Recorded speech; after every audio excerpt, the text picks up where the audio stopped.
जय गुरु जी। शुक्राना गुरु जी। सारी संगत को जय गुरु जी। ओम नमः शिवाय। शिव जी सदा सहाय। ओम नमः शिवाय। गुरु जी सदा सहाय। शिव पुराण प्रथम खंड श्री रुद्र संहिता का 15वां अध्याय। सृष्टि का वर्णन। नारद जी ने पूछा, हे पितामह, आपने बहुत सी ज्ञान बढ़ाने वाली उत्तम बातों को सुनाया। कृपया इसके अलावा और भी जो आप सृष्टि एवं उससे संबंधित लोगों के बारे में जानते हैं हमें बताने की कृपा करें। ब्रह्मा जी बोले, मुने, हमें आदेश देकर जब महादेव जी अंतर्धान हो गए तो मैं उनकी आज्ञा का पालन करते हुए ध्यानमग्न होकर अपने कर्तव्यों के विषय में सोचने लगा। उस समय भगवान श्री हरि विष्णु से ज्ञान प्राप्त कर मैंने सृष्टि की रचना करने का निश्चय किया। भगवान विष्णु मुझे अवश्य उपदेश देकर वहां से चले गए। भगवान शिव की कृपा से ब्रह्मांड से बाहर बैकुंठ धाम में जा पहुँचे और वहीं निवास करने लगे। सृष्टि की रचना करने के उद्देश्य से मैंने भगवान शिव और विष्णु का स्मरण करके जल को हाथ में लेकर ऊपर की ओर उछाला। इससे वहां एक अंड प्रकट हुआ जो 24 तत्वों का समूह कहा जाता है। वह विराट आकार वाला अंड जड़ रूप में था।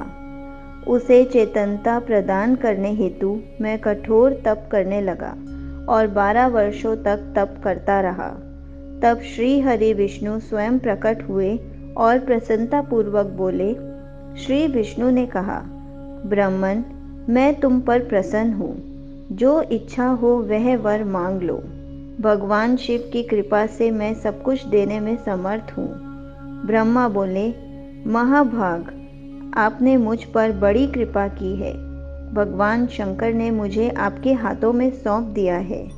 आपको मैं नमस्कार करता हूँ। कृपा कर इस विराट 24 तत्वों से बने अंड को चेतना प्रदान कीजिए। मेरे ऐसा कहने पर श्री विष्णु ने अनंत रूप धारण कर अंड में प्रवेश किया। उस समय उनके सहस्त्रों मस्तक, सहस्त्र आँखें और सहस्त्र पैर थे। उनके अंड में प्रवेश करते ही वह चेतन हो गया।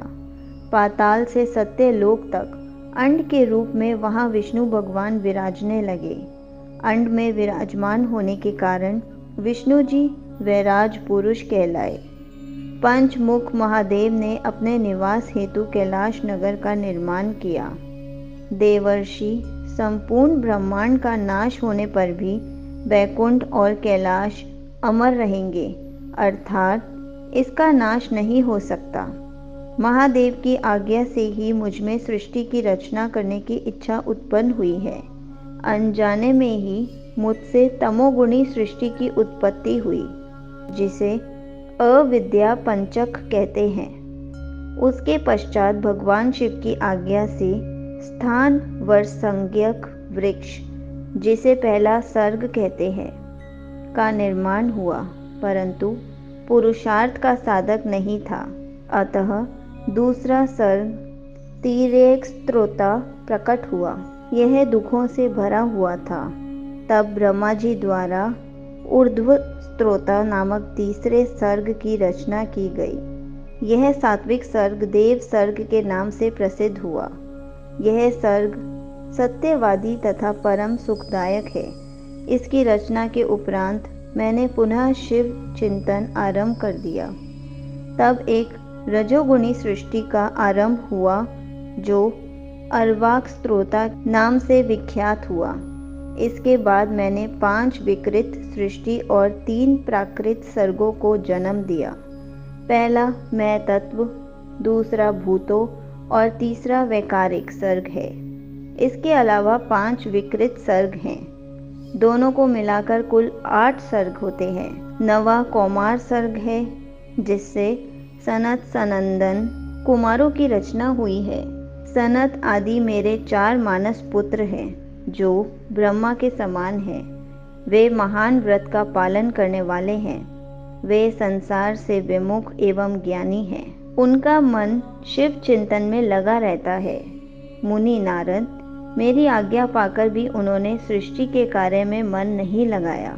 इससे मुझ में क्रोध प्रवेश कर गया। तब भगवान विष्णु ने मुझे समझाया और भगवान शिव की तपस्या करने के लिए कहा।